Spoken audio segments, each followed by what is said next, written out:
რა გადაწყვეტილება იქნება მიღებული ვიზა ლიბერალიზაციასთან დაკავშირებით ევროკომისიის მიერ საქართველოს მთავრობისთვის წარდგენილი 8 პუნქტიანი რეკომენდაციის შესასრულებლად მიცემული ვადა ამოიწურა.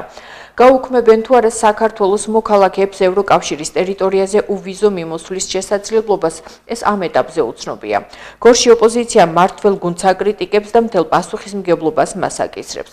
სახელისუფლებო გუნდის ადგილობრივი წარმომადგენლის განცხადებით კი ევროკავშირი აგრძელებს შანტაჟს, რაც მიუღებელია.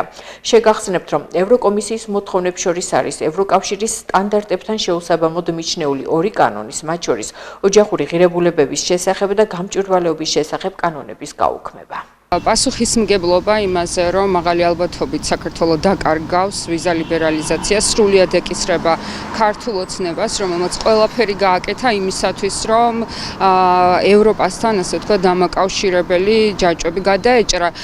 რას ნიშნავს ვიზა ლიბერალიზაციის დაკარგვა? ალბათ თითოეული ჩვენი მოქალაქე იაზრებს, მილიონობით ადამიანი შეეზღუდება ევროპაში თავისუფლად გადაადგილების შესაძლებლობა და სხვა, რომ ყველაფერს თავი დავანებოთ. მილიონობით ადამიანში არიან ადამიანები, რომლებიც ჯანმრთელობის მძიმე მდგომარეობის გამო და სამკურნალოდ მიდიან ევროკავშირის ქვეყნებში, აქედან გამომდინარე ხვდებით თუ რამდენად მძიმეა თითოეული მოქალაქისათვის ის გადაწყვეტილება, რომელიც შესაძლოა, რომ სწორედ ქართული ოცნების უპასუხისმგებლობის გამო მიიღოს ევროკავშირმა. წინასწარ მოვლენებს არ უნდა გაუსწროთ, უნდა დაველოდოთ რა იქნება, მაგრამ მე დარწმუნებული ვარ, რომ ვერ შეგვიჩერება არანაირი მოცემულობა არ არსებობს იმისა, რომ შეგვიჩერონ. ეხლა ეს არის მართლა შანტაჟი რა, ორმაგი სტანდარტს ქართველი ხალხი ვერ მიიღებს. დღევანდელ მოცემულობაში საქართველოს ყავს პასუხისმგებლიანი ხელისუფლება, რომელიც თავისი მოსახლეობის პულსზე უდევს ხელი და მოქმედებს თავისი მოსახლეობის სურვილებიდან და თავისი მოსახლეობის აზრებიდან გამომდინარე.